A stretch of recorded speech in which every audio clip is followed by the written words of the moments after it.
Welcome back to the Kosi Arsenal channel. My name is Kosi. Welcome back to a brand new video. According to sources, Arsenal have offered Viktor Gyokerez a £10 million deal per year. That means he's going to be earning €12 million per year, 833k per month, and about 200k per week. In this video, we dive into the salary of Viktor Gyokerez. How much is he earning at Sporting right now? Is he worth 200k at Arsenal? Will he deliver? Will he bring out the real value of 200,000 per week at Arsenal? We are going to be diving into all that. But as well, Andre Barta is a big fan of Rafael Leão. Now listen, I am not saying that Nico Williams' deal is off. He's a fan of Rafael Leão, and should a deal not happen, transfers fail. If Arsenal fail to get Nico Williams, we have a couple of alternatives, including Lookman, and Rafael Leão is one of them. Now, a few sources are saying that Andre Barta is one of the people that wanted to sign Rafael Leão a little bit earlier on for Atletico Madrid, and Arsenal could look into that direction if Nico Williams doesn't happen. We'll look at Rafael as well, and also Jakub Kiwior offers expected at Arsenal, as Arsenal look at Joro Hato at Ajax as a perfect replacement of the defender. Hit the like button, subscribe to the channel as well. Let's dive in. So sources are saying that Arsenal have offered Viktor Gyokerez a £10 million deal per year that will see him earn about 200k at Arsenal should he agree to join us. 10 million per year. That means he's earning 12 million per year. That is in euros. 833 per month and around 200k a week. Now, at the moment, according to the sources I've looked at, Viktor Gyokerez is earning 46,000 euros per week. If you're giving him 200,000, that is times 5. We are multiplying his salary by 5 this summer. What a deal. That is a very good deal. I will be very surprised if Viktor Gyokerez turns that down. I would be very surprised if anyone in the Viktor Gyokerez camp actually turns down that deal. It's a very good deal. Now, some sources are saying that Arsenal have done this in order to fend off interest from Manchester United and a couple of other clubs who don't want to reach those levels and heights in terms of the salary. Other sources are saying there is mutual agreement between the two parties, Viktor Gyokerez's camp and Arsenal, on a salary, and personal terms are still being negotiated to see where that one is going. Now, personally, this is what I want to say. 200k for a player who is 26 years of age, 27, soon turning 27, a marksman, a very, very big fox in the box, a very good goal scorer, is not a problem. I mean, if we signed Alexander Isak, we would have to give him 250,000 per week plus. If you signed Lautaro Martinez, that is the same price tag. So that's the same salary we would have to give him. Any player we would have signed that is a big, striker, he's going to earn a little bit about that. But the question I have with this salary on Viktor Gyokerez is, why have we decided to multiply his salary by 5 times? I mean, he's earning 50k, he's earning 46k, right?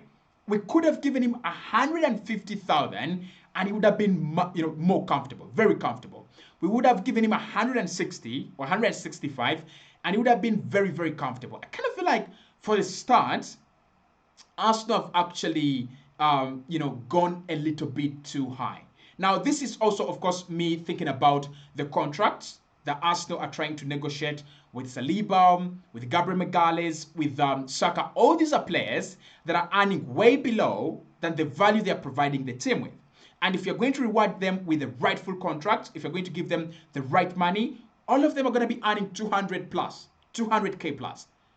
That puts us in a very difficult position. I don't want us to reach a time where Arsenal have a big wage bill, and that hinders us from adding more quality to the side. I mean, we've seen it a couple of times. A couple of clubs have big wages like Barcelona. They can't add a player if they don't let go of one. They simply find it very difficult to add one more player. Their wage bill is already big, and it is it's a chaos. So with Arsenal, Gyökeres is a player that I think is worth 200k. There's no question about that. But this was an opportunity for us to get a good striker for less than 80 million euros, and also a good striker for the first 2 years for less than 180k per week. Now, I don't have a doubt in Gyökeres. He's going to come around, he's going to score his goals, and just like Saliba, just like Gabriel, just like Saka, it is inevitable that we are going to have to reward him with a higher contract. But think about this. He comes in on a 5-year deal, maybe, and Arsenal, give him this 200k. In the first season, he blasts 40 goals, in the first campaign. What do? He's going to ask for a salary increment for the kind of work, for the kind of output that he has just done. That is what is happening with Magalhaes. That is what is happening with Saliba. I mean, when players do well, they ask for a salary increment. They ask for a reward. It's only natural, and they deserve it. So for me, I'm skeptical about that. We should have gone 150k to 165k. Now, is it worth it? I think it's worth it. I think it's up there with the likes of Isak. I think it's up there with the likes of Lautaro Martinez. Like, maybe in terms of class and aura, no. Maybe in terms of news and publicity, he's not well covered as a player. But should he turn his guns into the Premier League, trust me, publications are going to write more often about him, and Arsenal have a very big machine on their hands if we get him. So yes, he's worth it. Can he deliver in the Premier League on that wage? Now, we know that transfer prices and maybe salary and this big money at times psychologically affects players. That if they're Brazilian, they will party and forget why they're here. Other players, it's just the the weight on their shoulders, right? It's just too big. He's on a big salary. He wants to perform. He wants to deliver. He has this price tag on his back, 70 million, and he's under pressure.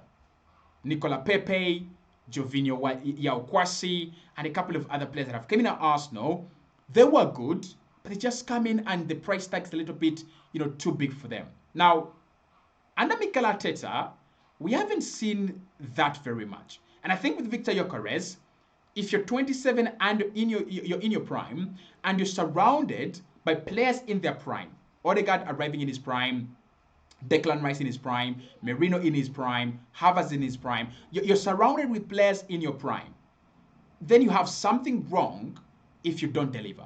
I think he will deliver at that price. My only fear is if he gives us 30 goals in a campaign and we win the league, how much do we now offer him? 300k? That's where Arsenal, for me, have just gone a little bit too far. Now, the other problem Arsenal have is the wage bill. And I've talked about this on the channel for quite some time. It is bulging and bulging and bulging. And a few people are going to say, Kosi, the club makes its money. Yes, but we are running a sustainable model. And the sustainable model that Arsenal are running dictates that whatever happens, you must make enough money for you to reinvest in the squad and make some profit. If Arsenal want to spend 100 million, they should be able to make that 100 million and make sure that they're not running on losses. And many people look at transfers as the only way the club spends money. But we spend money on a lot of things. One, stadium maintenance. Two, signing players, obviously, through the window. Three, salaries. And it's not just players. Arsenal, as an institution, has many people, the likes of Richard Garlick, Mikel Arteta and his staff room, and Andrea Barta. All those guys are paid. And that money must be generated from within the club. I'm not saying Arsenal can't afford it. We can. But these days, there are profit and sustainability rules. And we also have the UEFA Champions League fair play rules. You can't spend more than you make. And you must stay either profitable or you're not making a lot of losses for a club. And these rules are there to protect clubs. So if Arsenal are having 10 players that are worthy 200k, and you have Nico Williams or Rafael coming in, and you have Martin Zubimendi coming in, it might put us in a precarious situation when it comes to wages, right? I mean, think about this. Havertz, 200k. Rice, 200k. Odegaard, 200k. Saka, Saliba, Gabriel, 200k. Timber deserves 200k. Honestly, he deserves it. So if you add Gyökeres and you add Nico Williams, that is 9 players on 200k and above.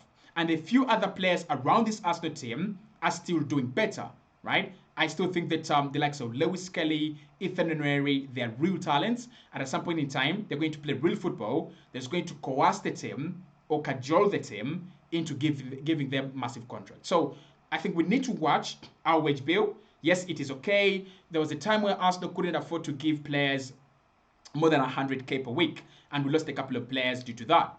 But also, we've got to keep the discipline.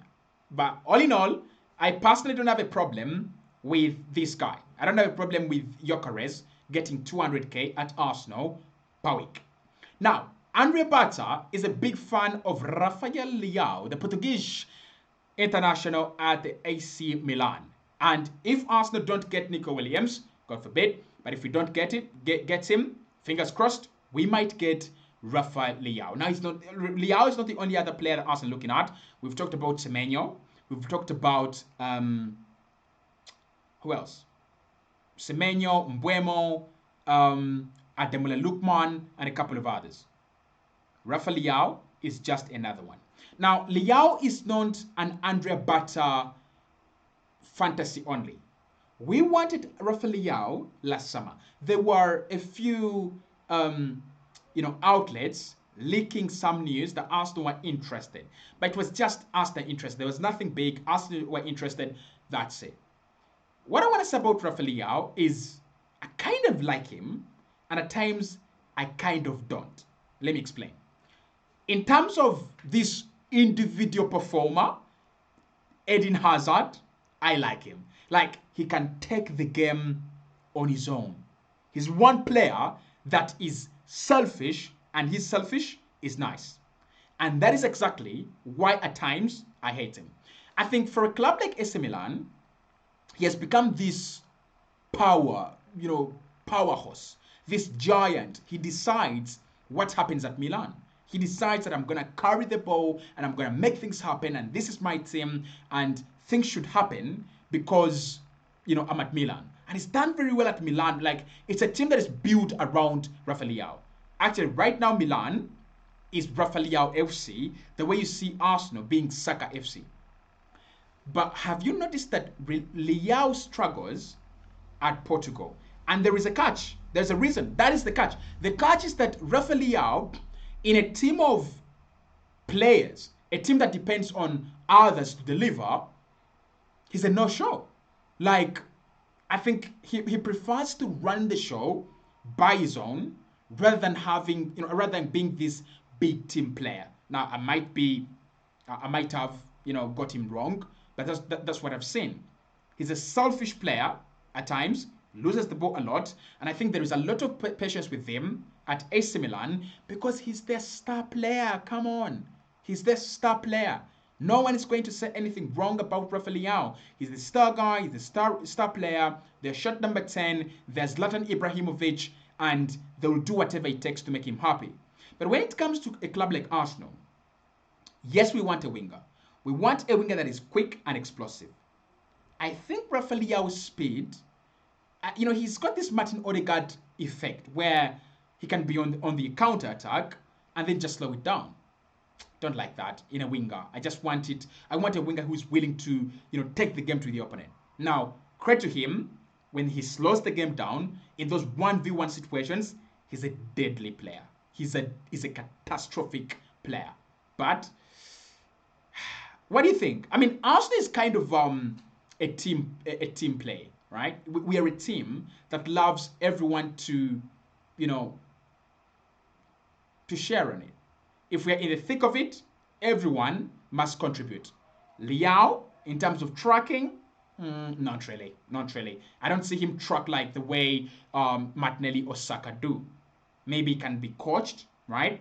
But I feel like there is something missing when it comes to Leão, and I'm not 100% convinced. Now, Arsenal looking at Gyökeres for maybe the third time running, or the fourth time running. This little guy is really interesting. Mikel loves Gyökeres.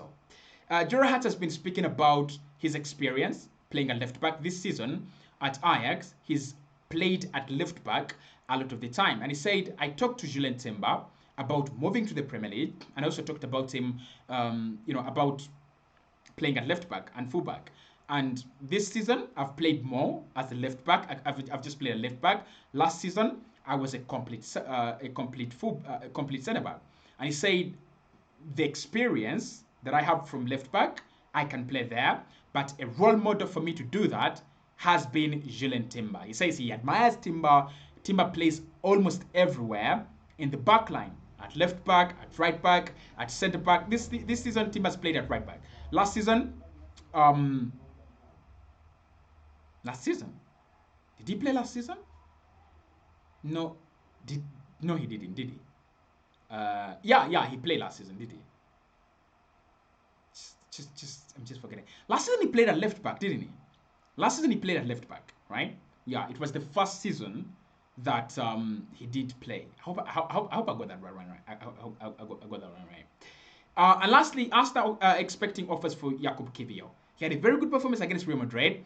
I think the last few games of the season might actually increase his price tag up. And if Arsenal can get some good money out of him, yeah, maybe we can afford Gerard Hartel.